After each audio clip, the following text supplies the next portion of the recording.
l'objectif de notre joueur, c'est de ramasser les cubes qui se trouvent sur notre scène. Donc dans la vidéo précédente, on avait configuré les cubes, on leur avait donné un tag, le tag cube, qui permet de spécifier un type d'objet. Et là, il s'agit du type cube que l'on peut ramasser. Donc on a utilisé une fonction qui permet de détecter les collisions entre la balle et le cube. Et ainsi, lorsqu'on rentre en collision avec un cube, on le ramasse.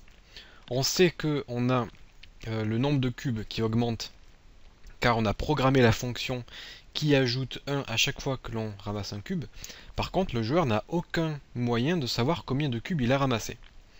Donc dans cette vidéo, nous allons voir comment afficher du texte à l'écran afin d'indiquer au joueur si il a ramassé 1, 2, 3 ou 10 cubes. On devait aussi créer la fonction qui permet de redémarrer le jeu si on tombe dans le vide.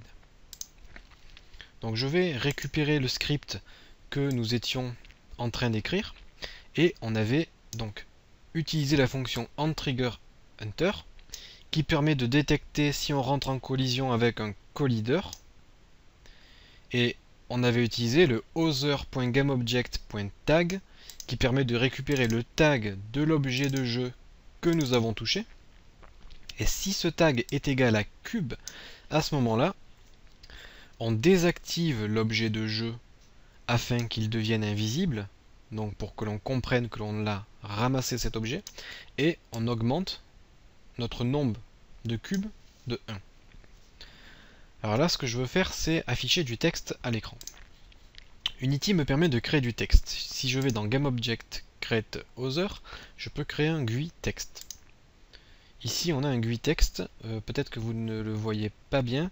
Je vais le mettre en bold, donc en gras, et je vais lui donner une taille de 25.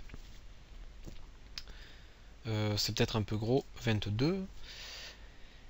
Ok, et je vais le mettre en position 0.1, 0.9 et 0.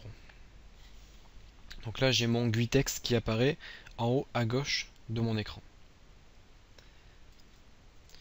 Je peux modifier la valeur de mon texte, par exemple cube, espace 2 points, et là je veux afficher le nombre de cubes que j'ai ramassé.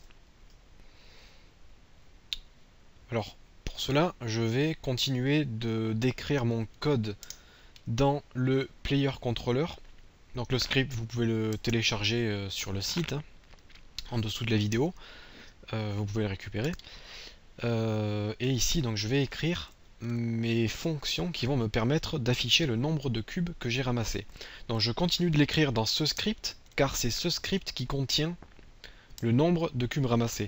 Donc c'est plus facile d'écrire la fonction qui va afficher ce nombre à l'écran.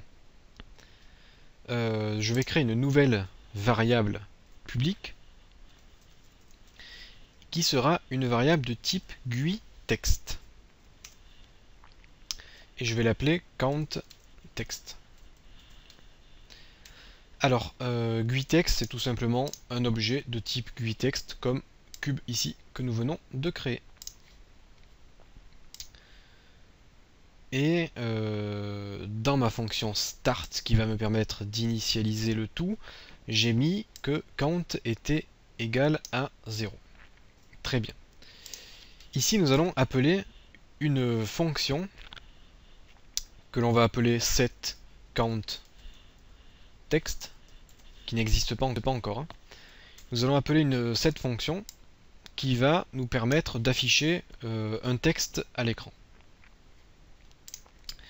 Et cette fonction, setCountText, qui nous permettra aussi de mettre à jour le texte qui s'affiche, eh bien nous allons l'appeler lorsqu'on a ramassé un cube. Donc lorsque je ramasse un cube, je le désactive, j'ajoute 1 à mon inventaire et j'appelle setCountText, qui est une fonction que nous allons écrire tout de suite. Donc je vais l'écrire en dessous. Je vais dire void setCountText, donc c'est une fonction qui ne prend aucun paramètre et qui nous renvoie rien. Donc là on n'a pas besoin de point virgule car ce n'est pas un appel mais c'est la création de la fonction. Donc dans cette fonction je vais ajouter les éléments qui devront être réalisés lorsqu'on appellera setCountText.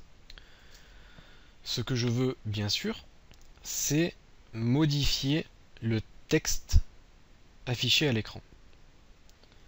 Donc, je vais dire countText, donc j'ai créé la variable tout à l'heure, hop. Donc mon objet countText, c'est-à-dire ça, le GUI-texte, .text, c'est la propriété texte de mon objet, c'est-à-dire ceci. Donc vous avez vu que je peux modifier ce texte. Donc si je mets countText.text, je vais pouvoir accéder à la valeur du texte. Donc je peux aller dans la documentation de Unity, je fais CTRL apostrophe. Donc là c'est quoi? Moi c'est un GUI texte. Voilà. GUI text.text. C'est le texte à afficher. Donc pour modifier le texte d'un GUI texte, on écrit GUIText.text est égal à, et là vous marquez ce que vous souhaitez. Donc très bien, c'est ce que je compte faire. GUIText.text, donc moi je marque pas GUIText car j'ai déjà créé une variable de type GUIText. Donc GUIText.text est égal à, et là je vais marquer cube espace de point espace. Donc là c'est le mot que je souhaite afficher. Et une fois que j'ai affiché ce mot, je fais espace plus, et là je vais afficher la valeur de countText.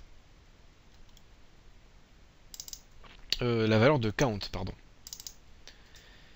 La valeur de count qui est un entier, qui est le nombre de cubes que j'ai ramassés. Donc là, GUIText, c'est du texte, ce n'est pas des chiffres. Cube, c'est bien du texte, mais count, c'est un entier, donc c'est un chiffre. Afin de transformer ce chiffre en texte, je vais utiliser la fonction .toString, qui veut dire convertir ceci en chaîne de caractères. Voilà, donc là, j'ai bien affiché la phrase cube 2 points, et là j'affiche le nombre de cubes que j'ai ramassé. Je fais CTRL S, je retourne dans Unity, je clique sur Play, et là, donc j'ai un petit souci, on me dit que la variable countText n'a pas été assignée. C'est normal, j'ai oublié de le faire. Je prends ma sphère, on voit que dans mon script, j'ai countText, qui est un GUIText, qui est nul. Donc je prends mon GUIText, je le fais glisser ici, et donc j'ai bien dit que mon GUIText c'était celui-ci. Maintenant lorsque je clique sur Play, j'ai bien cube 0. J'ai bien ramassé 0 cube. Maintenant si j'en ramasse 1, j'ai 1, 2, 3, 4 et 5. Si je meurs, je recommence à 0. Donc voilà comment afficher du texte à l'écran. Dans la prochaine vidéo, je vais vous montrer comment afficher un message lorsque le joueur a gagné la partie, c'est-à-dire lorsqu'il a ramassé tous les cubes. Et vous verrez également comment on va pouvoir publier notre jeu sur Internet.